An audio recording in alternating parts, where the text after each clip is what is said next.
BJP Congress Janata party meeting జరుగుతున్న క్రమంలో మరి మీరు వేప చెట్టును రక్షించండి అని అసలు మీ నినాదం ఏంటి?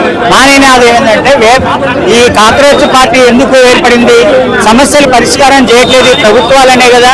అందుకని ఈ వేప చెట్టు 5-6 సంవత్సరాల నుంచి శిలీంద్ర ఫంగస్ తో బాధపడతా ఉంటే 5-6 సంవత్సరాల నుంచి కూడా ప్రజాప్రతినిధులు కానీ ప్రభుత్వాలు కానీ ఏం పట్టించుకోకుండా ఉన్నారు. అందుకని నాది కూడా కాక్రోచ్ లాంటి సమస్య కాబట్టి నేను వేప చెట్టు రక్షించాలని అందరి ప్రజల కోసం నేను పోరాటం చేస్తా ఉన్నాను.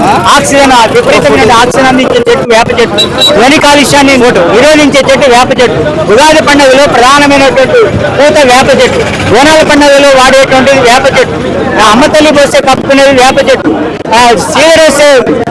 సీదరేసే వేప ఆకు నీళ్లు స్నానం చేస్తూ ఉంటారు, పొద్దున్న లేసే వేప పుల్లతో పండ్లు తోడుకుంటారు. ఎన్నడైనా మా తాతల కాలం కానీ ఎన్నడైనా డెంటల్ హాస్పిటల్ ఉన్నాయా? వేప చెట్టు మర్చిపోయారు, డెంటల్ హాస్పిటల్ ఉన్నాయి. అదేవిధంగా దోమలు తరిగేటువంటి మందు కానించి షుగర్ మొదలైనటువంటి తగ్గడానికి కూడా వేప చెట్టు ఉపయోగపడుతుంది. అత్యంత బహుళ ప్రయోజనకారైనటువంటి వేప చెట్టును రక్షించాలని ఈ ముఖంగా విజ్ఞప్తి చేస్తుంది. ఈ వేప చెట్టును రక్షించండి అనే పోరాటం ఎప్పటి నుంచి కొనసాగుతుంది? మీ కమిటీ లాగా ఉందా, మీరు ఒక్కరే పోరాటం చేస్తున్నారు? ఫ్రీడమ్ ఫైటర్ కె రంగయ్య గారు అనేటువంటి ఆధ్వర్యంలో వేప చెట్టు రక్షణ సంఘాన్ని ఏర్పాటు చేశాము. నేను కార్యదర్శిగా పనిచేస్తా ఉన్నాను. అందులో పనిచేస్తా ఉన్నాం. అందుకే ప్రజలలో మంచి స్పందన ఉంది.